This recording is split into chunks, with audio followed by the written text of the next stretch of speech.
केळगाव हद्दीत गट नंबर 145/1, 147, 149 आणि 150/1 मधील नैसर्गिक ओढ्यावर विश्वशांती गुरुकुल शाळेने केलं अतिक्रमण।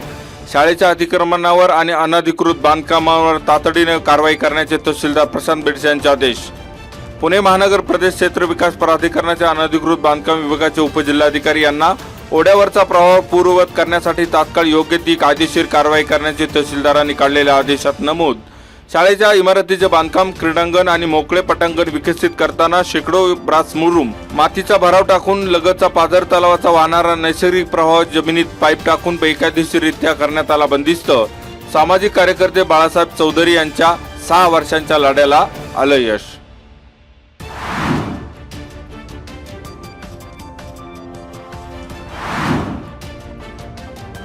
कांदा प्रश्नी बाजार समितीच्या चाकण उपबाजारात झालेल्या खेड, आंबेगाव, जुन्नर, शिरूर तालुक्यातील शेतकरी संघटना आणि सर्व पक्षांच्या बैठकीला आंबेगाव तालुक्याच्या राजकारणाचा रंग। महायुती वगळता महाविकास आघाडीचे घटक पक्ष असलेल्या काँग्रेस, शिवसेना, ठाकरे गट आणि राष्ट्रवादी काँग्रेस शरदचंद्र पवार पक्षाचे पदाधिकारी आणि कार्यकर्त्यांची उपस्थिती। राष्ट्रवादी काँग्रेस शरदचंद्र पवार पक्षाचे नेते देवदत्त निकम यांच्या नेतृत्वाखाली मंचर येथे 2 जून रोजी पुणे नाशिक महामार्ग रोखला जाणार। या आंदोलनात शेतकरी, रयत क्रांती शेतकरी संघटना, स्वाभिमानी शेतकरी संघटना आणि शेतकरी संघटना सहभागी होण्याचा चाकण येथील शनिवारी झालेल्या बैठकीत केला निर्धार।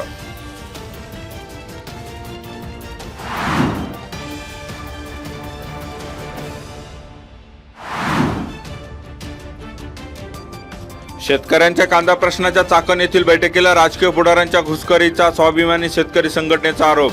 नेते मंडळींच्या उपस्थितीवरून आंदोलनकर्त्यांची तीव्र नाराजी। राजकीय पुढारी आणि शेतकरी संघटनांमध्ये कमालीची शाब्दिक चकमक।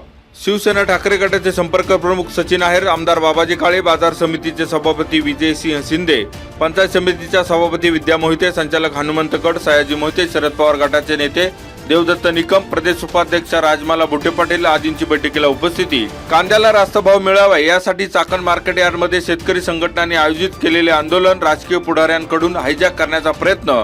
आंदोलनाची दिशा ठरवणाऱ्या भूमिकेसाठी आयोजित बैठकीला खादीच्या गर्दीमुळे राजकीय रंग।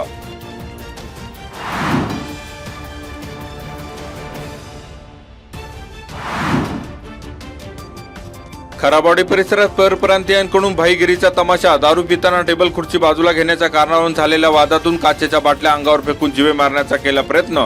चाकण तळेगाव रस्त्यालगत ये जा करणाऱ्या लोकांवरही काचेच्या बाटल्या फेकून निर्माण केली दहशत। दक्षिण माळुंगे पोलिसांनी 24 वर्षीय राहुल गावडे, सलमान नदाब, दोघे राहणार खराबवाडी मूळ कर्नाटक आणि गुरफान अहमद वय 25 सध्या राहणार मेदनकरवाडी मूळ उत्तर प्रदेश यांना पोलिसांनी केली अटक।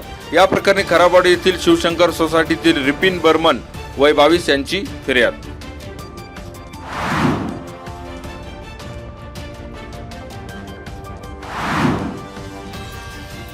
बेकायदा हातभट्टी दारू विक्री करणाऱ्याला पोलिसांकडून कायदेशीर नोटीस। विक्रीसाठी आणलेला दारू साठाही जप्त। आरोपी नितीन धोंडीबा गायकवाड वय 53 राहणार जयभीम वस्ती निघोजे याच्यावर पोलीस कारवाईचा बडगा। पोलीस शिपाई प्रशांत कसबे यांची फिर्याद। निघोजे गावच्या हद्दीत डोंगरवस्तीमध्ये 29 मे रोजी रात्री 8:30च्या सुमारास दक्षिण माळुंगे पोलिसांची कारवाई।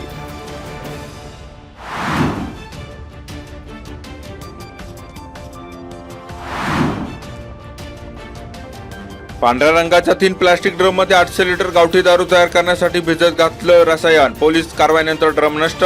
बौळगावच्या हद्दीत पठार वस्तीमध्ये 29 मे रोजी सायंकाळी 5:45च्या सुमारास पोलिसांनी केली कारवाई। आरोपी महिलेला भारतीय नागरिक सुरक्षा 2023 कलम 35/3 प्रमाणे नोटीस। पोलीस शिपाई निखिल फापाळे वय 34 यांची चाकण दक्षिण पोलीस ठाण्यात फिर्याद।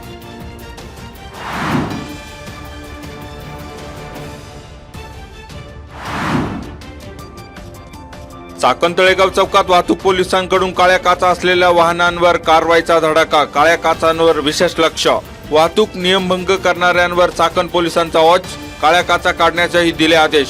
चाकण तळेगाव चौकात विशेष तपासणी मोहीम। वाहनधारक दास्तावले, काळ्या काचा हटवा अन्यथा कारवाईला सामोरे जा, पोलिसांचा स्पष्ट इशारा।